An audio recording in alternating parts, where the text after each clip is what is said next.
Mateo 7. Mateo 7:7 dice: en el nombre del Padre, del Hijo y del Espíritu Santo. Pedid y se os dará. Buscad y hallaréis. Llamad y se os abrirá. Porque todo aquel que pide recibe, y el que busca halla, y al que llama se le abrirá. ¿Qué hombre hay de vosotros que si su hijo le pide pan le dará una piedra? O si le pide un pescado le dará una serpiente? Pues si vosotros, siendo malos, sabéis dar buenas dádivas a vuestros hijos, cuánto más vuestro Padre que está en los cielos dará buenas cosas a los que le pidan. Así que todas las cosas que queráis que los hombres hagan con vosotros, así también haced vosotros con ellos, porque esto es la ley y los profetas. Puede sentarse. Enseñando a sus discípulos, estos en el capítulo 6 de Mateo le dijeron: Señor, enséñanos a orar. Y el Señor trae en el capítulo 6 de Mateo un modelo de oración, lo que en la iglesia popular se denomina la oración del Padre Nuestro, que no es sino un modelo de cómo orar, una guía. La respuesta del Señor a la multitud y a los discípulos con Mateo 7:7 no es sino una forma sencilla de decirles lo que tenían que hacer. En pocas palabras: tienes un problema, preséntate con él ante el Señor, no vayas a otro lado. Amén. En otros términos, tienes un lío que no puedes resolver, ¿por qué acudes a otro? Ven con tu problema, ven con tu lío, ven con tu necesidad ante el Señor, que Él te va a escuchar. La oración. Oía en el año 86 a un pastor, predicador decir que definitivamente en la iglesia cristiana evangélica la oración es la cenicienta, porque a la hora de programar cosas casi todo el mundo dice sí, a la hora de compartir una comida casi todo el mundo dice que sí, a la hora de hacer ciertas actividades en la iglesia a la hora de esa convocatoria la respuesta es grande, pero cuando se invita a la iglesia a orar, a clamar, a interceder, parece que el llamamiento fuera en chino mandarín o en una iglesia en donde se habla un idioma de tartamudos o una lengua profunda de difícil interpretación, porque el llamado a la oración tiene poco eco en la propia iglesia cristiana evangélica. Mucho bla bla bla y poco de oración. Mucho hablar, mucha cháchara y poquísima oración. Y esa es una desproporción, no está bien. Ve con tu problema al Señor, ve con tu problema, con tu lío, con tu necesidad, preséntate ante el Señor, ora. Ahora mire bien, ¿cuántas necesidades tiene usted? ¿Cuántos problemas enfrenta? ¿Y cuántos enemigos te han salido al paso? Muchos. Entonces, por cada uno de esos tiene que haber oración. Imagínate la cantidad de oración que tenemos que llevar a cabo a diario. Y no lo estamos haciendo. Oramos poquito, apretamos poco. Nos dieron una herramienta para apretar y resulta que la agarramos con dificultad y apenas hacemos así, no estamos apretando. Y la oración es fuente de poder. Poca oración, poca unción. Poca oración, poco fuego. Poca oración, poca respuesta. Poca oración, vida espiritual pobre, mediocre, miserable. Cuando el Señor dice: pedid y se os dará, buscad y hallaréis, llamad y se os abrirá, me está invitando a mí como creyente, como templo del Espíritu Santo, a que considere ciertas cosas.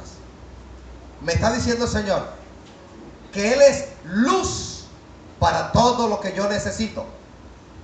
Luz diferente a la del mundo, para lo que yo quiero, para lo que yo necesito. Cuando el Señor me dice esto, me está pidiendo que le presente mi necesidad, cualquiera que sea. Necesidades del cuerpo, necesidades del alma, necesidades en la iglesia, necesidades en la familia, necesidades laborales, necesidades de todo tipo. Cuando el Señor nos dice, pedid y se os dará, buscad y hallaréis, llamad y se os abrirá, Él nos está invitando a que busquemos en Él lo que nos hace falta, lo que no tenemos, que sí necesitamos.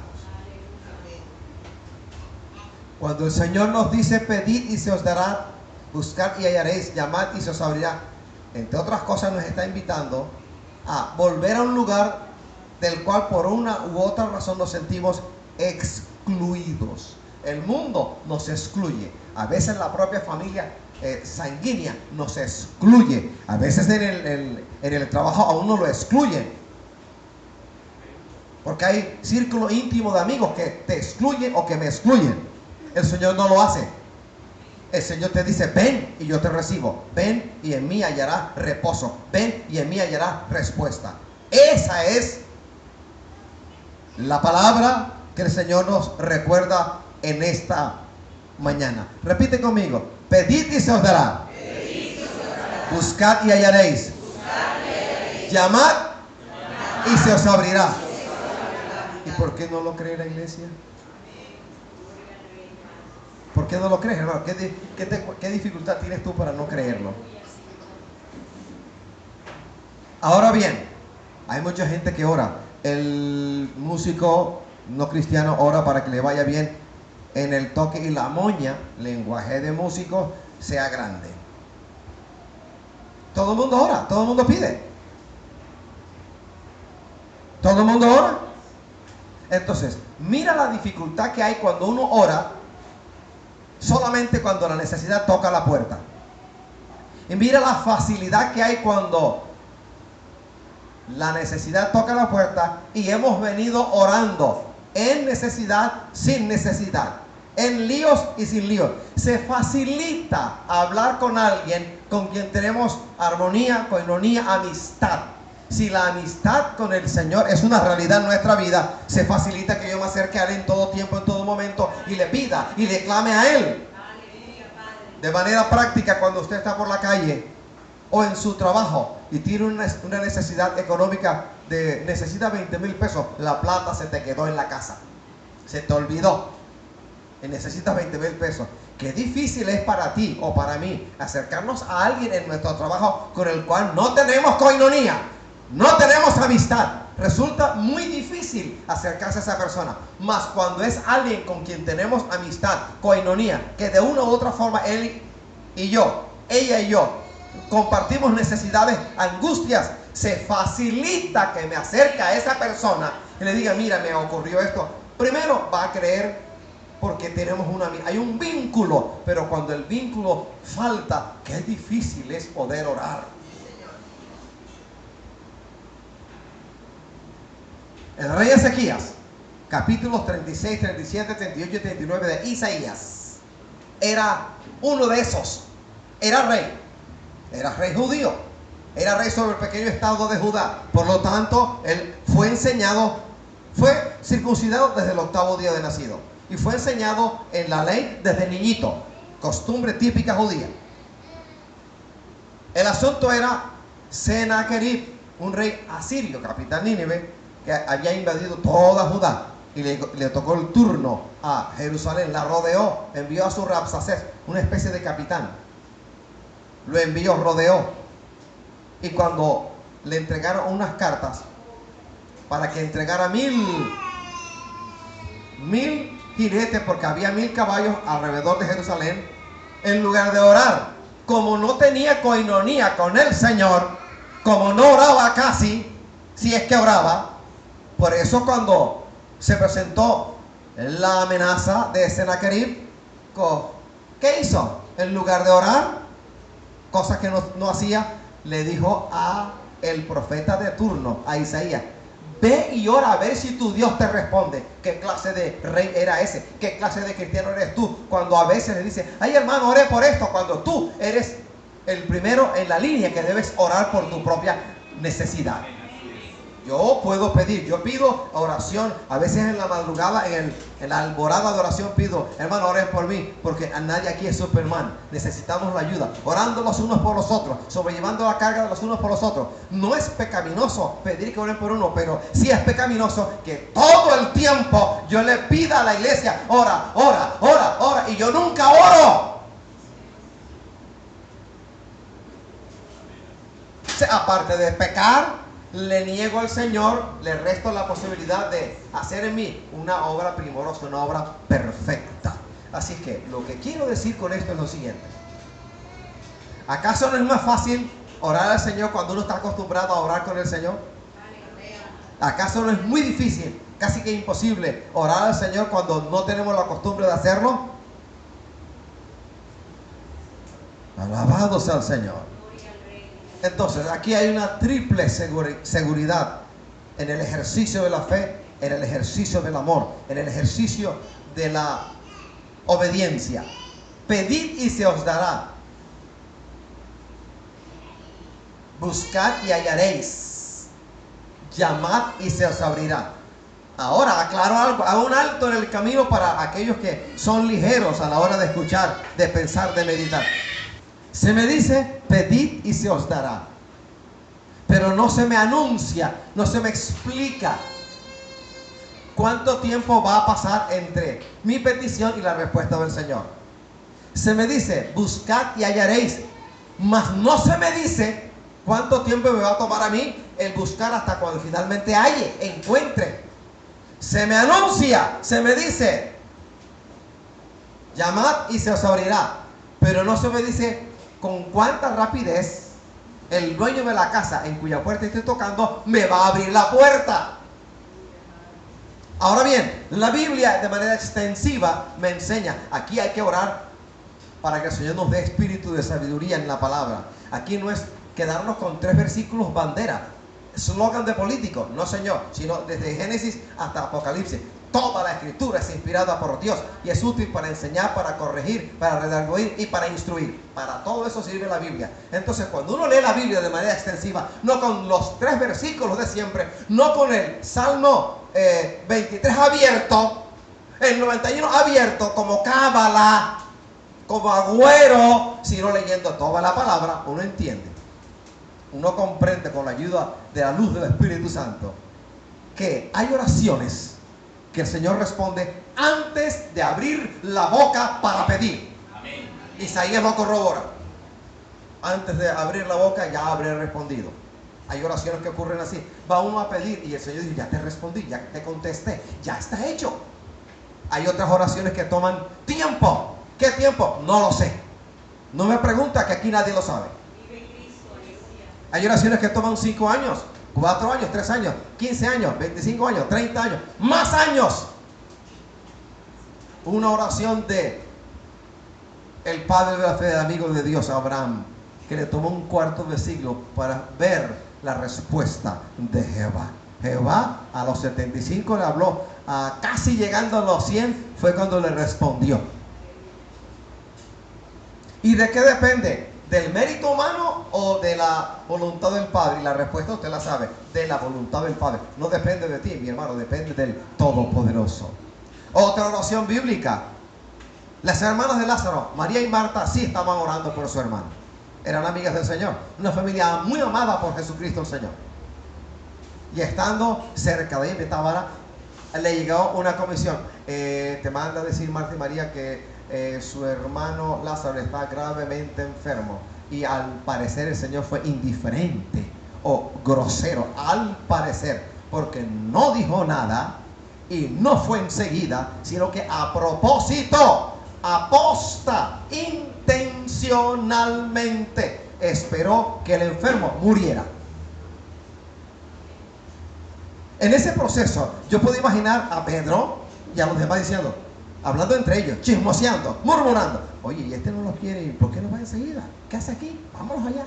Y el Señor en silencio, en silencio, en silencio, en silencio.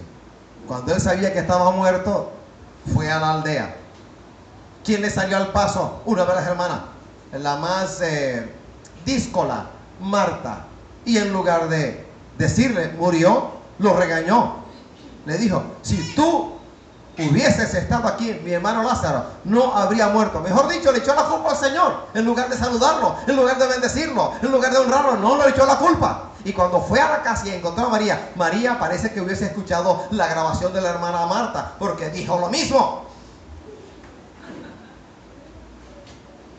Respuesta del Señor a las dos, sobre todo a la primera, la del camino, no la de la casa, a Marta.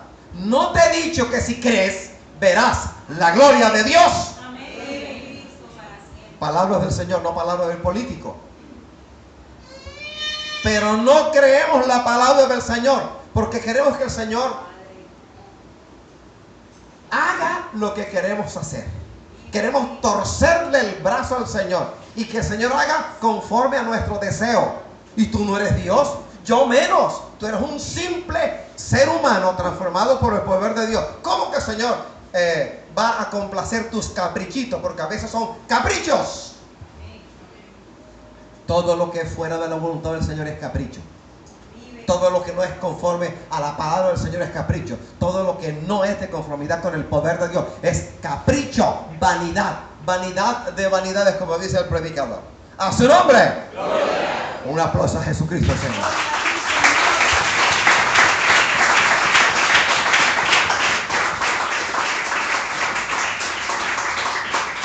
Gracias, Señor. Hay oraciones que toman un tiempo corto, hay otras que toman un tiempo larguísimo. Hay oraciones que el Señor responde. Sin embargo, lo que tú has pedido no te lo da enseguida, porque Él es Dios. Él es el soberano. Es según su voluntad y en su poder, no según tu vanidad, no según tu capricho. ¿Acaso le vas a torcer el brazo a Jehová? Es como yo digo, Señor, es como yo digo. No, no lo vas a hacer. Alabados al Señor. En todo caso, el Señor me da triple seguridad como cristiano evangélico, como templo del Espíritu Santo. El Señor me da triple seguridad en el ejercicio de la fe, que es un don de Dios, en el ejercicio del amor. Dios nos amó primero y ha derramado amor en nosotros para que en amor nosotros cumplamos la verdadera palabra del Señor. El que ama, obedece. Si me amáis, guardad mis mandamientos. Juan 14:15. ¿Lo dice o no lo dice? Amén. Entonces, mira aquel terco, obstinado, atrancado por dentro y cerrado por fuera,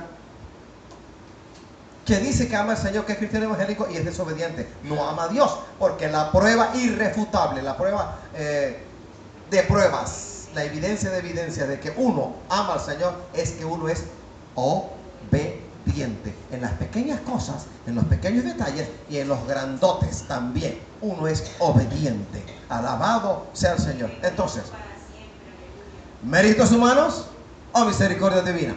No, no es mérito humano, es misericordia divina. ¿Y qué cuando uno pide A y el Señor no te va a dar la A y te dice no te lo voy a dar, pero te da una W? Cuando uno pide una M y es una ñ la que sale al paso.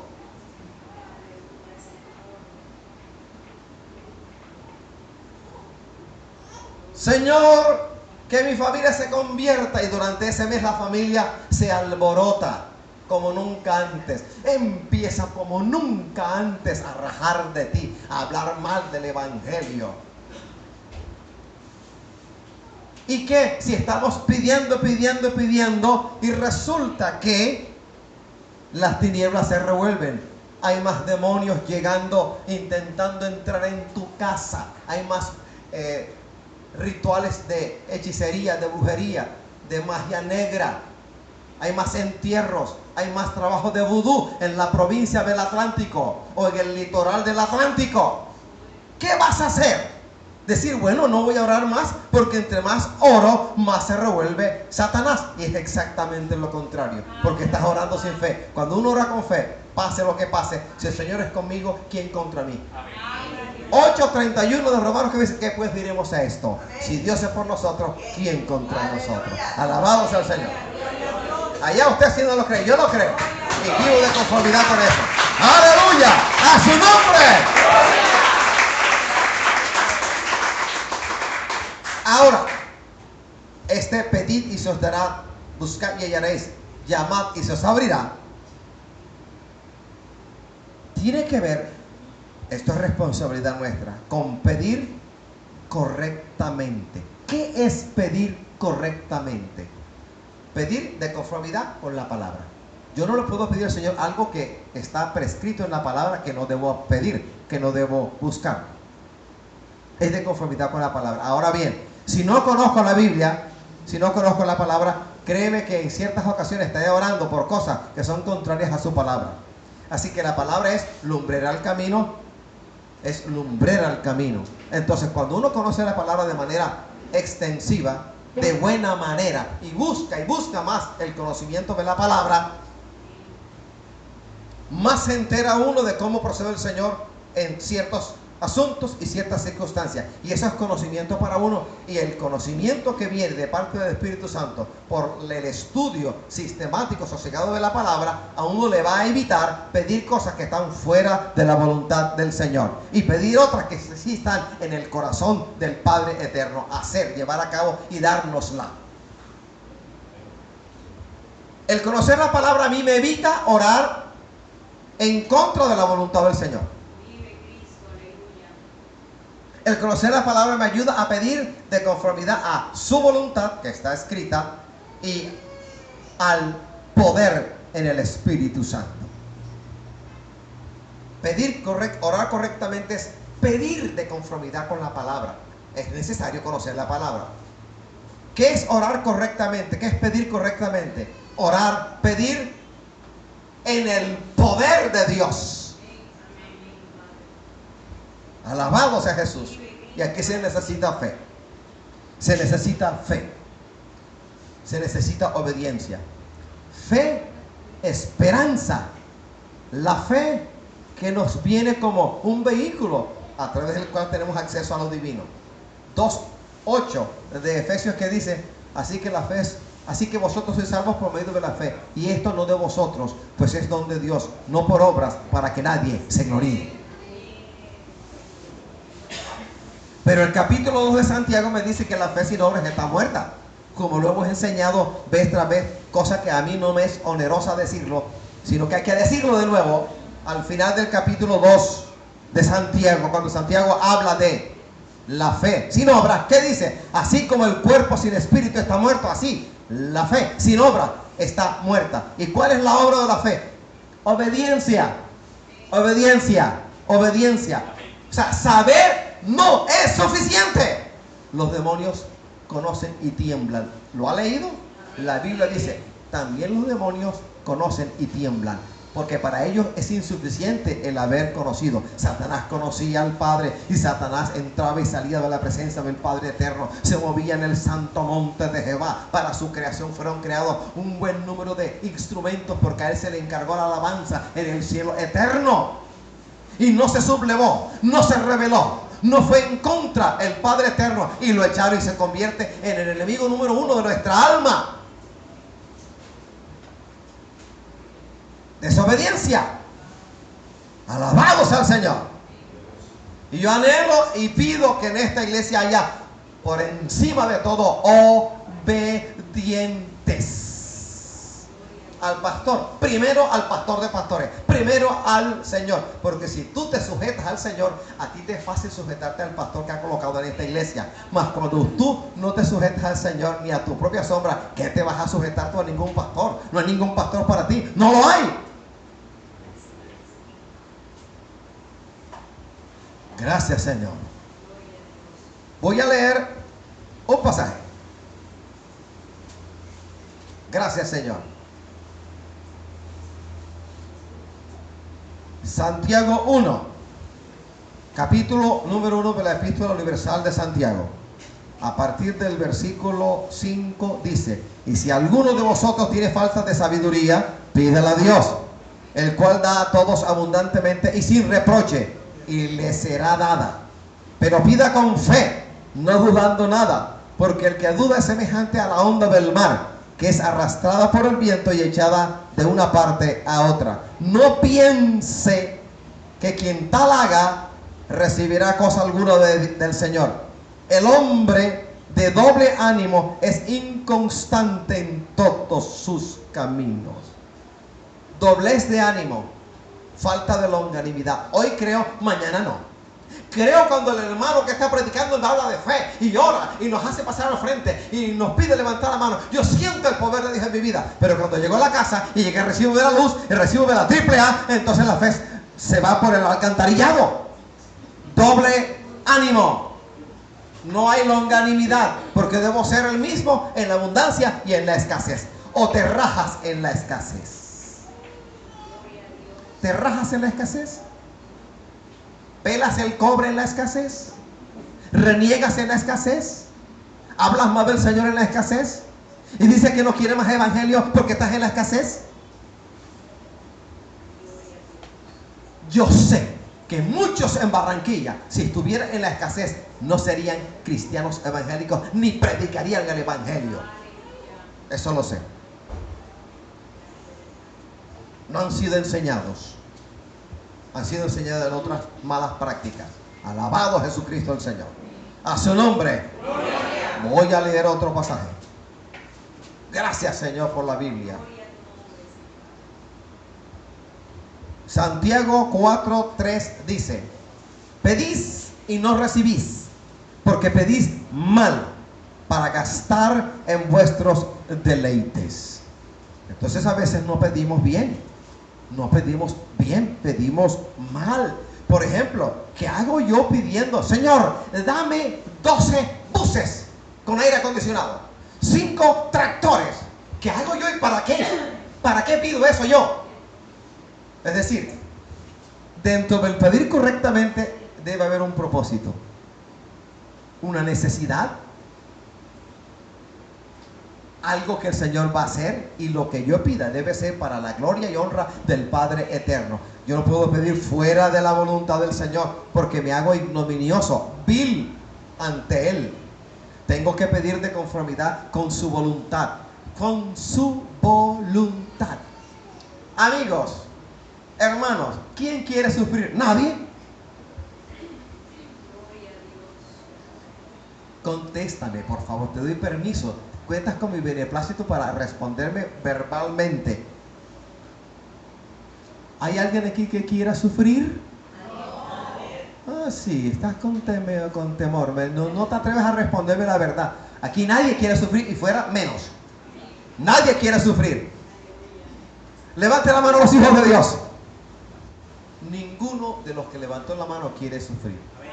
Nadie, nadie. Ni el adúltero quiere sufrir. Quiere seguir con su vagabundería, con su pecado. No quiere sufrir y quiere que le vaya bien. Los que levantaron la mano son hijos de Dios. Y que cuando el Señor permite que a un hijo suyo le vaya, entre comillas, mal. Y que si el Señor permite en tu vida una persecución, y que si permite una enfermedad, y que si permite lo uno, y que si permite lo otro a propósito, para probar tu fe y para probar tu amor. ¿Cuántos dicen amén? Amén. Alabado sea el Señor. A su nombre. Gloria. Un aplauso a la gloria de Jehová. Gracias, Señor. Gracias, Padre. Gracias, Hijo. Y gracias, Espíritu Santo. Lo voy a repetir porque a usted no le gusta el tema. A mí me encanta el tema. Y fue la palabra que me dieron anoche. A ningún hijo de Dios le gusta sufrir. Hasta tal punto que ha habido movimientos doctrinales espurios, doctrina de error, venida de Brasil. Una de ellas, hace ya rato, desde los 80, la oración del Espíritu Santo, la oración fuerte al Espíritu Santo. Pare de sufrir, venga Dios, traiga la lavadora. Si no tiene plata, traiga el anillo de oro. Si no tiene anillo de oro, traiga el anillo de plata. Traiga el rubí, traiga la esmeralda. Pacte con el Señor. Venga acá y sea feliz y deje de sufrir.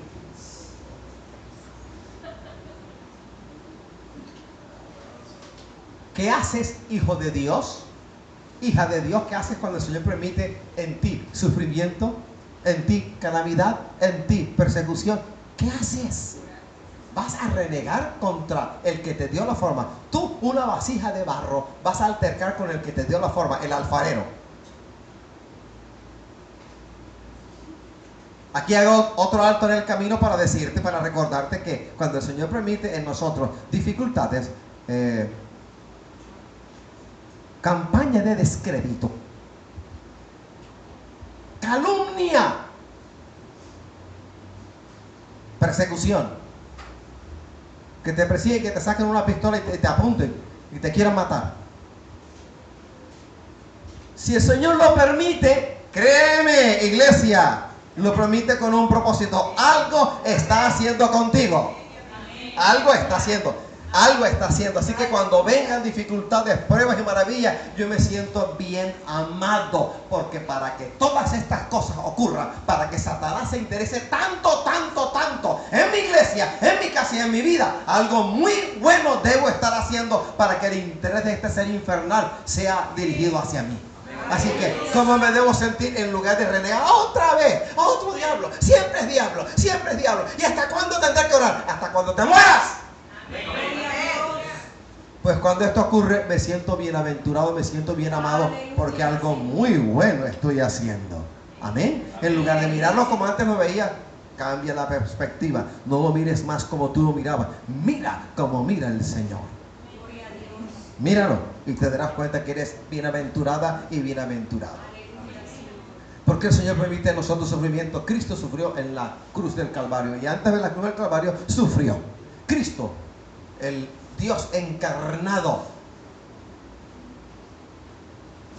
el ungido, el Cristo, el Mesías, sufrió, porque en el mundo es algo que muchos dicen, pero no entiendo cómo, si el Señor es Dios y es el dueño del mundo, permite que estas cosas ocurran. Porque en la creación, aquí es falta de sabiduría de nosotros. En el huerto de la delicia, huerto de la maravilla, huerto del Edén, el Señor constituye a Adán. Ish es la palabra en hebreo, e Isha, la palabra en hebreo para Adán y Eva, los constituyó en mayordomos de todo menos de sí mismos. Señorear en los peces de las aguas, en las aves del cielo. Señorear significa te constituyo en mayordomo. Lo que creé el hábitat y luego creé al hombre. El hombre es el pináculo, la cumbre,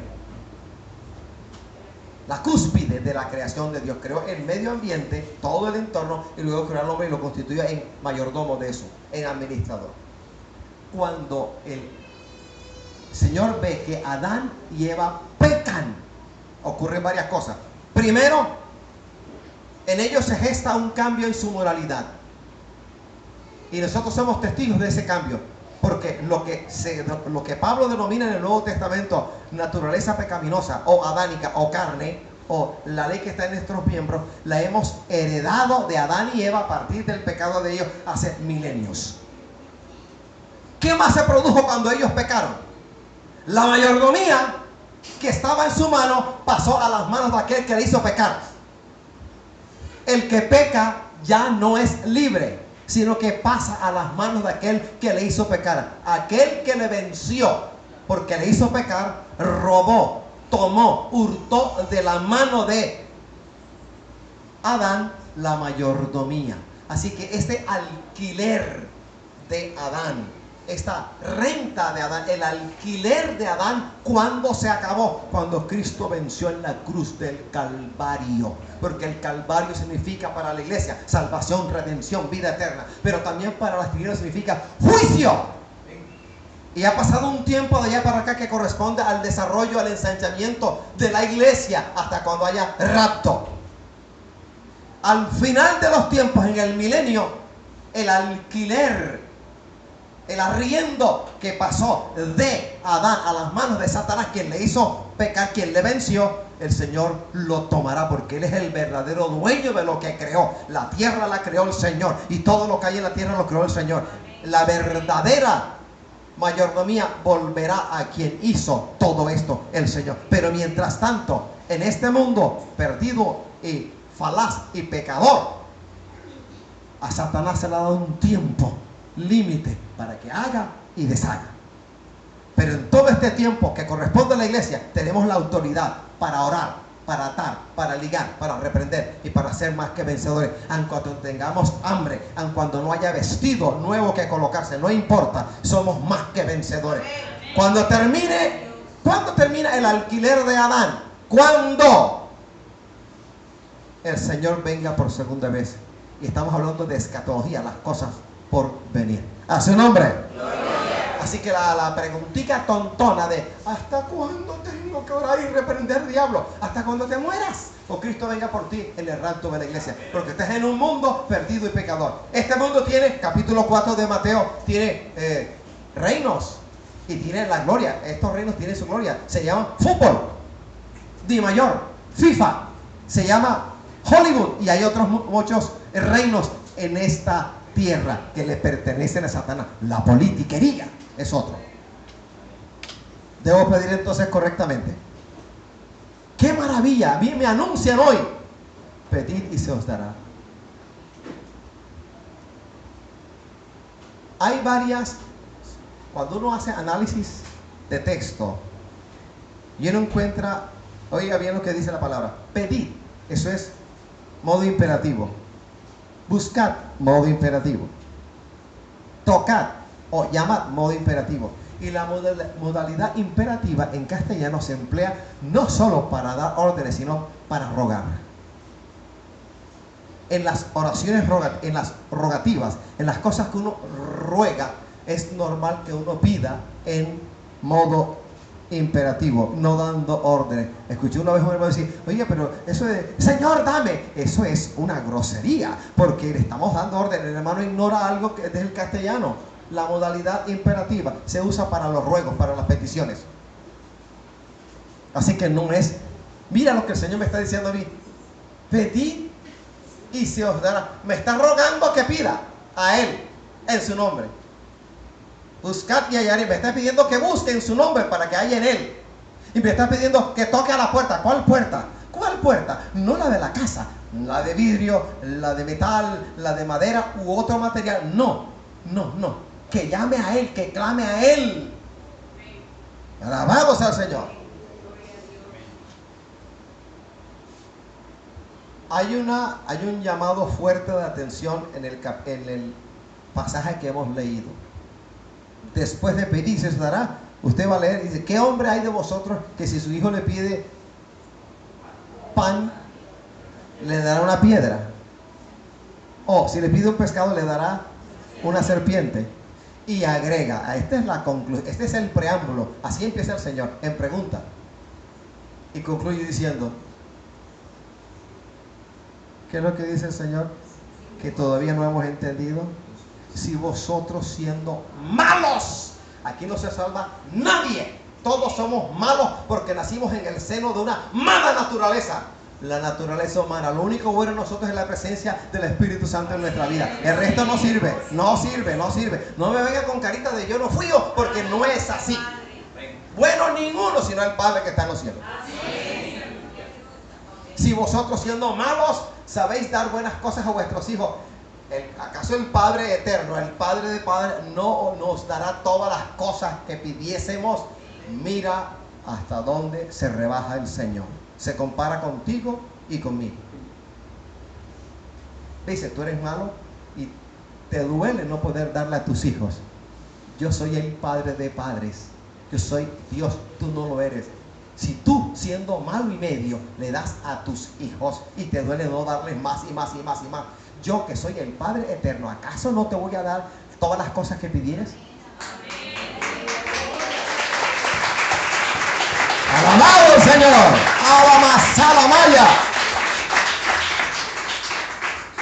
Si nuestra naturaleza humana no nega el sentimiento de paternidad, porque a uno le duele no poder dar a los hijos. Uno quisiera poder dar más. ¿O no, hermanos? Uno quisiera que no se cayesen. ¿O no, hermanos? Uno quisiera que ninguno de nuestros hijos se enfermara, sino que nosotros preferimos ser los enfermos, los enfermitos de turno, con tal de que nuestros hijos no se enfermen. Pero somos malos, somos adánicos por naturaleza. Y siendo aún malos por naturaleza, el Señor lo desnuda, lo aclara, lo anuncia, lo denuncia, mejor dicho. No hay nadie que se salve. Todo buen padre, toda buena madre anhela lo mejor para su familia, para su prole, para su estirpe, para su descendencia. Y somos la estirpe, la descendencia del Señor.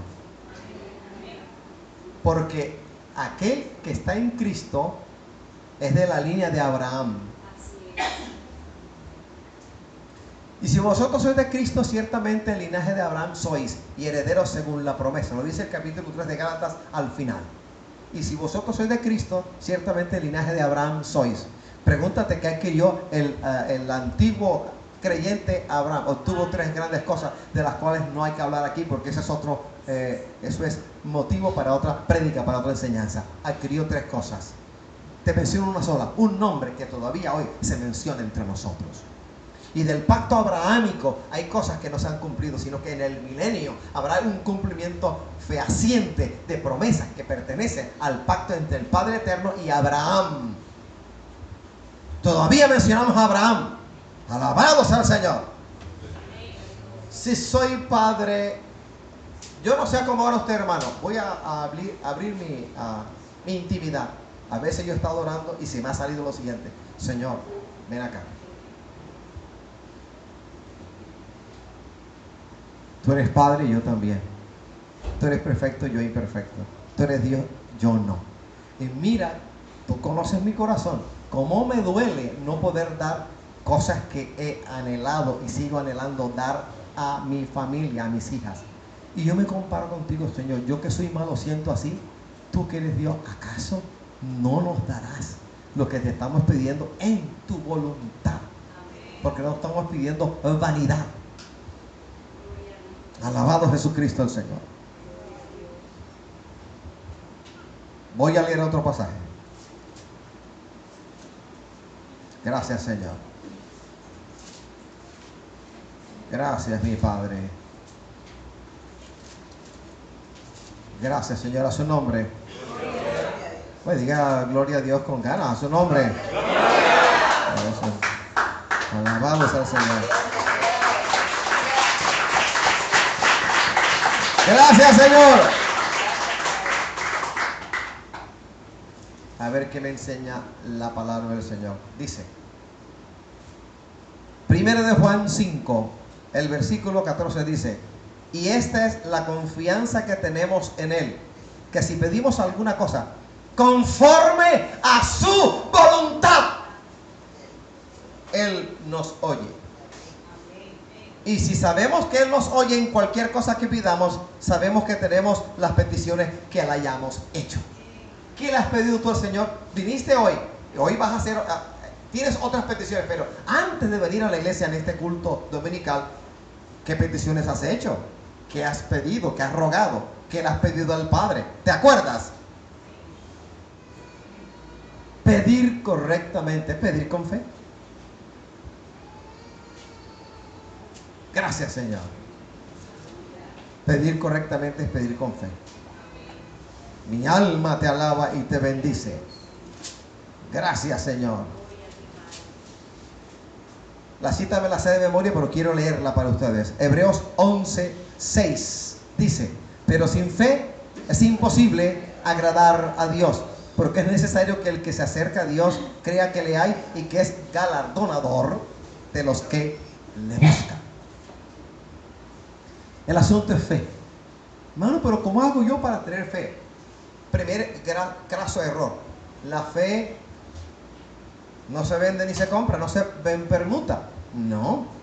La fe es un don de Dios. Es un don de Dios. No tiene fe, Señor, dame fe. Los discípulos pidieron, danos fe, Señor. No tenemos fe, danos fe.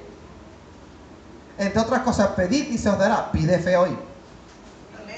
Es parte de la petición, dame fe para tener acceso a las demás cosas. Érase una vez un sábado de muy grata recordación, hace ya más de 2 décadas.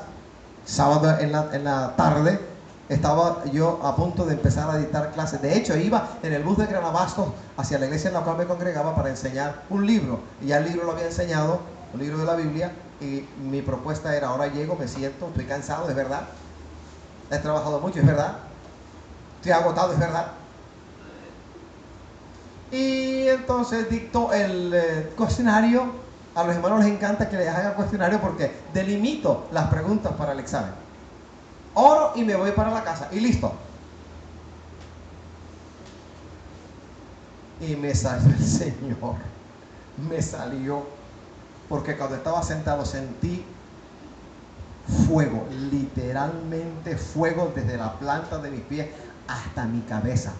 Y me agarraron y me levantaron. Yo no sé qué vieron los hermanos que yo que se asustaron cuando a mí me levantaron. Y estaba lleno de fuego, yo sentía que estaba ardiendo. Y me paseé por todo el pasillito entre los hermanos. Ahí había pastores, había predicadores de varias iglesias. El Señor me dio palabra de ciencia, palabra de sabiduría, palabra profética para todos ellos sin excepción. Y yo decía, Señor, perdón. Yo estaba hablando, profetizando, pero yo decía, perdóname, porque vine con una fe raquítica, menguada, picada de mosquito tropical. Y este no soy yo, este eres tú. Y seguía dando palabra y palabra y palabra. Cuando finalmente me eché para atrás, que me senté, salió una voz que me dijo, yo sé que tú tienes fe, pero déjame decirte que la fe es la esencia de lo imposible. Créelo y yo lo hago. Eso me dijeron. A su nombre. Levanta las manos, cierra tus ojos y alaba al Rey, alaba al Santo de Israel, alaba al Todopoderoso, alábale, bendícele, glorifícate, exáltale a una. Alabado sea el Señor. Gracias, Padre. El pedir correctamente es tener que pedir con fe, porque sin fe es imposible agradar a Dios. El pedir correctamente es pedir con propósitos sinceros y santos en el Señor. Porque si voy a pedir, Señor, dame unción, dame gloria, porque quiero predicar para que todo el mundo sepa que yo también puedo predicar, eso es vanidad, eso es rivalidad, eso no proviene de Dios. Así no procede el Señor, no te va a responder. Señor, dame una iglesia de 1500 gringos, de 1500 africanos, de 1500 asiáticos, de 1500 tercermundistas, para que sepan que yo también puedo ser líder de una iglesia grande.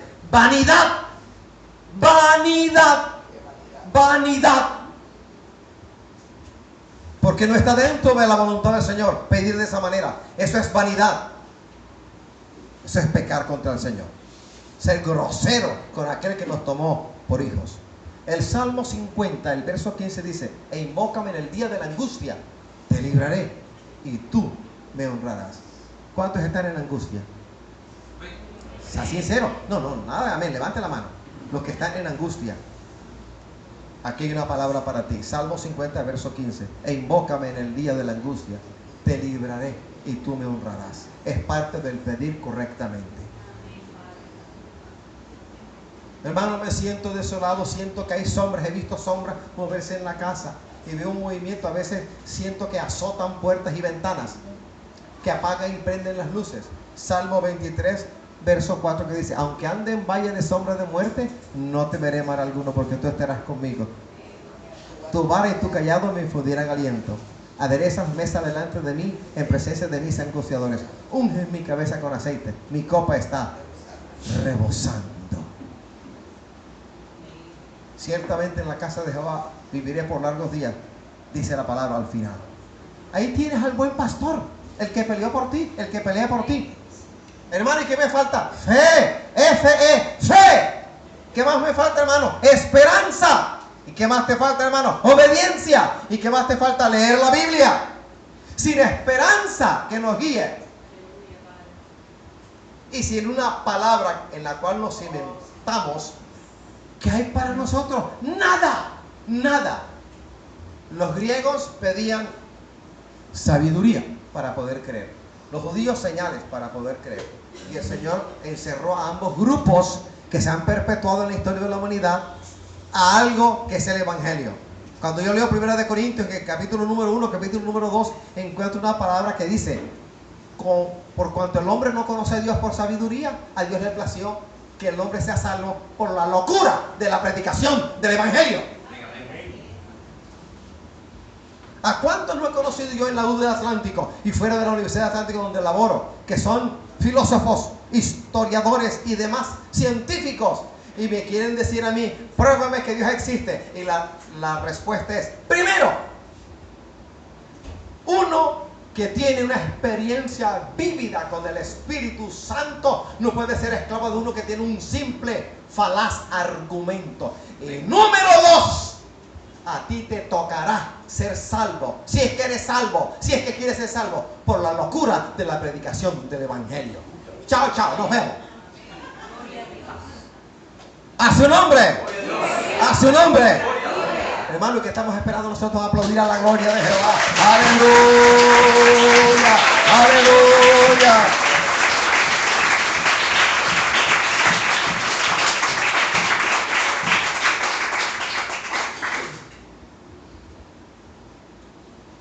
Gracias, Señor. Juan, el Evangelio según San Juan, capítulo 15, versículo 7 dice: si permanecéis en mí y mis palabras permanecen en vosotros, pedid todo lo que queréis y os será hecho. Hay dos conclusiones. Cuando yo analizo sintácticamente el versículo 7, resulta que es una oración de lo que se denomina oraciones condicionales. Primer condicional o primera forma condicional. Hay una condición y hay un resultado. La condición es pedir, permanecer en el Señor y que sus palabras permanezcan en nosotros. Y el resultado es que todo lo que pidamos nos será hecho. Para que todo lo que pida, habiendo orado en la voluntad del Señor, en el poder del Señor, para que todo eso me sea dado, el Señor me pone dos cláusulas, dos condiciones. Primero, que Él permanezca en mí y que yo le permita permanecer en mí y que sus palabras, la Biblia, en mí permanezca. Una pregunta entre nosotros, no se lo digan a nadie. ¿El Señor está en ustedes?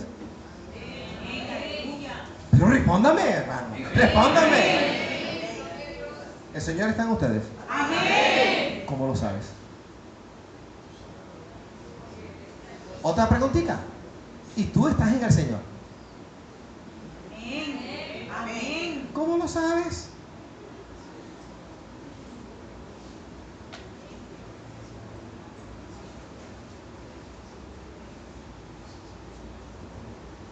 Otra preguntita aquí entre nosotros, no se lo digan al pastor. ¿Y las palabras del Señor permanecen en ustedes? Amén.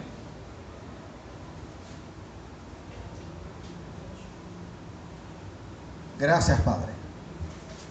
No la coja personalmente conmigo. ¿Qué le pasa al pastor? ¿Qué me pasa? Que me están diciendo que hable. Alabados, ni más ni menos. ¡Habla! Y yo voy a hablar. Aquí nadie me va a cerrar la boca. Alabados al Señor. A su nombre. Pues bien, prosigamos al blanco. La Biblia es abundante en prometerte cosas. Hermano, ¿y qué de oración? Aquella que uno hace cuando estamos siendo atacados por las tinieblas.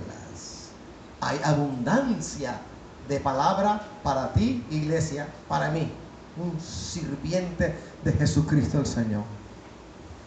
Por ejemplo, Lucas 10:19, que dice: aquí os doy potestad de hollar serpientes y escorpiones y sobre toda fuerza del enemigo, y nada os dañará.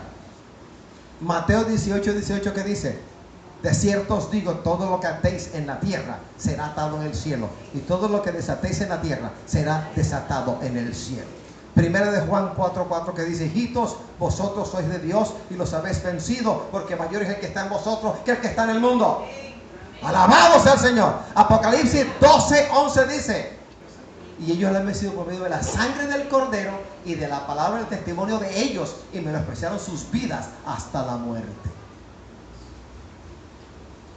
Gracias, Señor. Tenemos autoridad para atar, ligar, reprender. Aquí yo sé que hay muchos hermanos nerviosos. Dicen: Señor, revélame el cielo, no me vueltes al infierno. Yo sé que algunos dicen: yo no quiero esas experiencias raras y extrañas de las cuales a veces habla el pastor con demonios. Háblame de ángeles. Eso no depende de ti. Eso no depende de ti. Eso depende del Señor. Aquí hay un pequeño problema que la iglesia no quiere entender. Porque la iglesia a veces no ora y a veces no lee la palabra. A veces generalmente no lee la Biblia. No la lee. Algunos leen la Biblia para preparar sermones, pero no lo toman como la revelación escrita del Señor. Santiago 4:7, que dice: someteos pues a Dios, punto y coma, resistid al diablo, coma, y de vosotros huirá. 3 pasos en la guerra espiritual. Primero, la parte A del versículo 7 del capítulo 4 de Santiago es: someteos pues a Dios. Pues es una conjunción ilativa que es conclusión de todo lo que Santiago viene diciendo antes.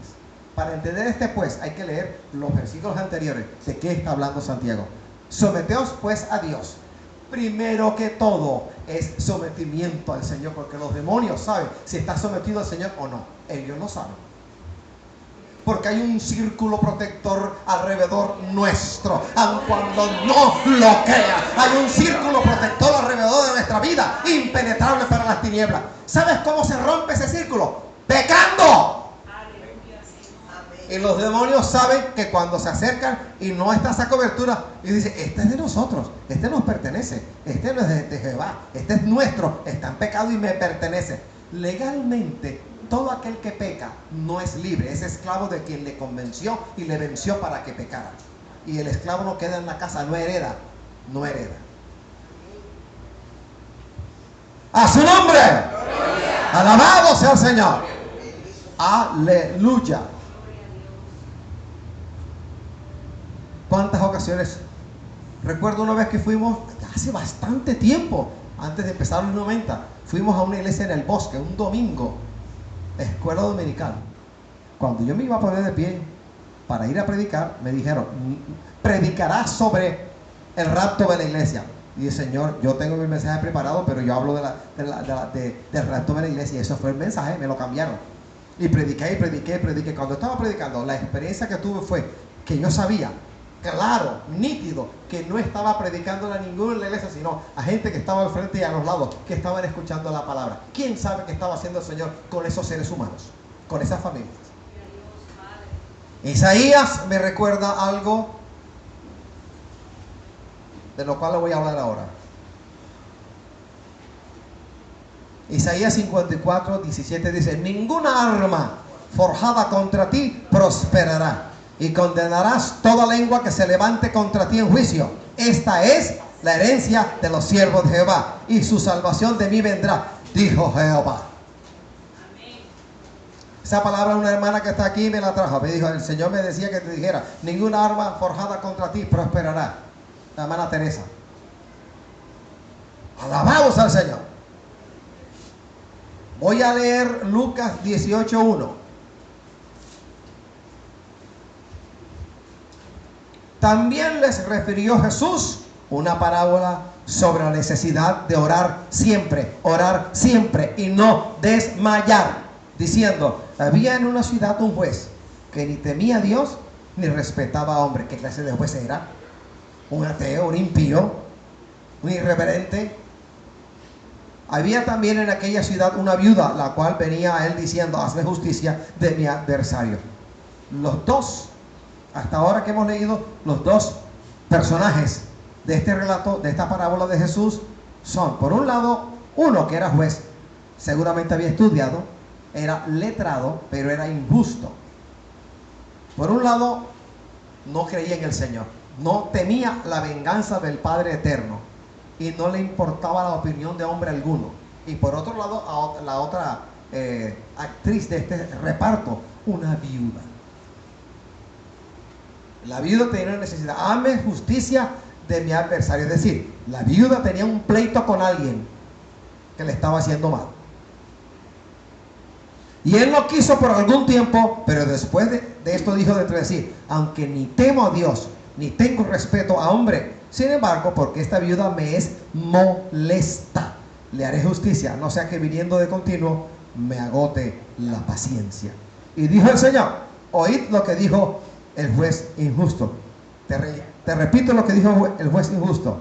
Sin embargo, porque esta viuda me es molesta, le haré justicia. Sin embargo, porque esta viuda me es molesta, le haré justicia, no sea que viniendo de continuo me agote la paciencia, me huele la checa.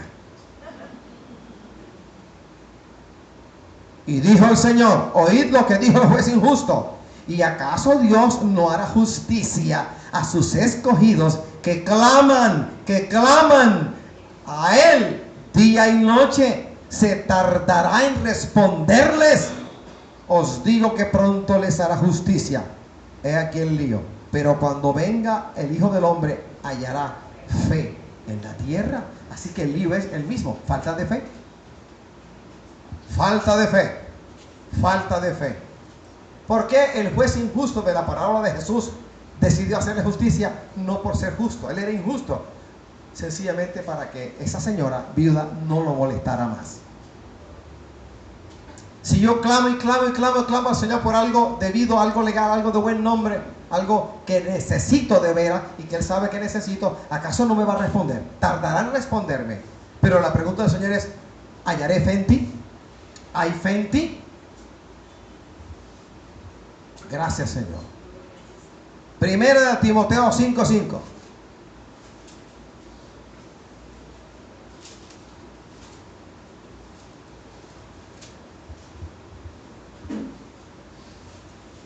Mas la que en verdad es viuda y ha quedado sola, espera en Dios y es diligente en súplicas y oraciones noche y día. Evidentemente, primera de Timoteo 5:5 está ligada a la cita que hemos leído en Lucas capítulo 18. Esta viuda, a la cual se refiere a cualquier viuda,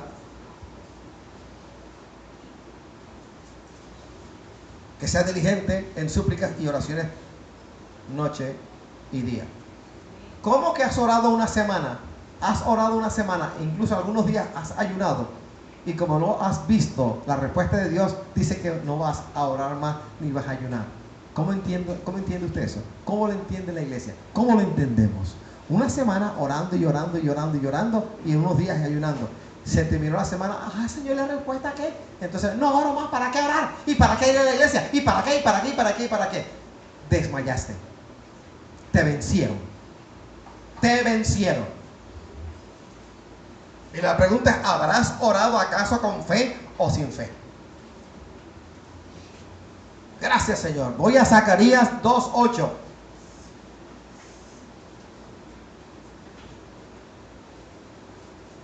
Zacarías 2:8 dice, para aquellos que están nerviosos, porque así ha dicho Jehová de los ejércitos, tras la gloria me enviará Él a las naciones que os despojaron, porque el que os toca a la niña de su ojo. Estamos peleando con un ejército inmenso, inmundo a la vez, pero que fue vencido en la cruz del Calvario. Colosenses 2:14 dice, anulando el acta de decretos que había contra nosotros, que nos era contraria, quitándola de en medio y clavándola en la cruz, y despojando a los principados y potestades, los exhibió públicamente, triunfando sobre ellos en la cruz. Oiga, ¿contra quién estamos luchando? Contra uno que es poderoso, más que todos nosotros de tú a tú, pero que fue vencido por Jesucristo el Señor. Las puertas del Hades no prevalecerán contra la iglesia, ni las tinieblas pueden prevalecer contra la luz, y en nosotros hay luz, la luz divina del Cristo resucitado. Alabado sea el Señor.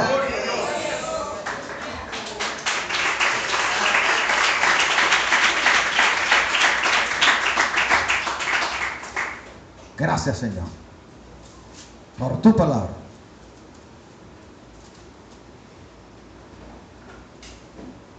Santiago 5:4 dice, he aquí, clama el jornal de los obreros que han cosechado vuestras tierras, el cual por engaño no les ha sido pagado por vosotros. Y los clamores de los que habían cegado han entrado en los oídos del Señor de los ejércitos. Cuando alguien en una iglesia viene contra ti injustamente y tú clamas, tu clamor entra en el oído de Jehová. Y el día de la venganza Él lo tiene preparado en su agenda, no en la tuya.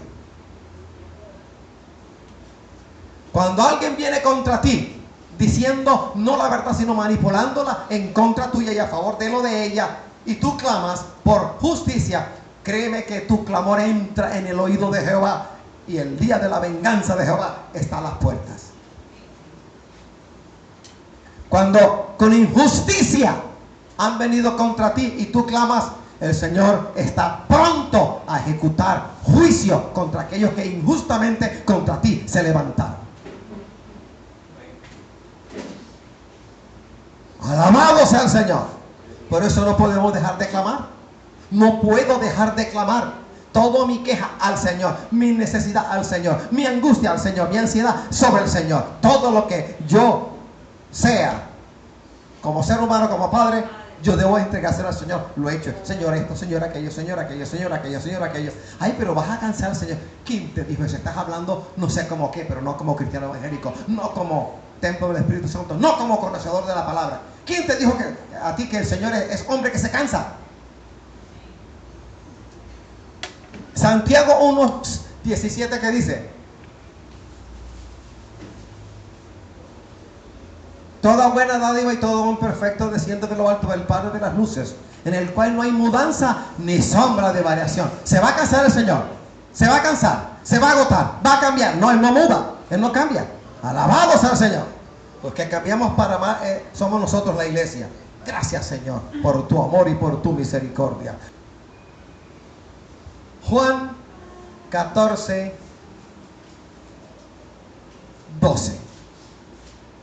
De cierto os digo, el que en mí cree, las obras que yo hago, él las hará también, y aún mayores hará, porque yo voy al Padre. El que en mí cree, eso se llama fe. Y todo lo que pidieres al Padre en mi nombre, lo haré, para que el Padre sea glorificado en el Hijo. Recuerde, orar correctamente, orar de conformidad con la voluntad del Señor. Si algo pidieres en mi nombre, yo lo haré. Pero no se te dice cuándo. El cuándo le pertenece al eneólogo de Jehová, a la agenda del Señor, no a la tuya. Él responde cuando quiere, no cuando tú lo anhelas. Voy a orar para que el Señor me responda ya. Ah, ya. Así de apurado estás tú.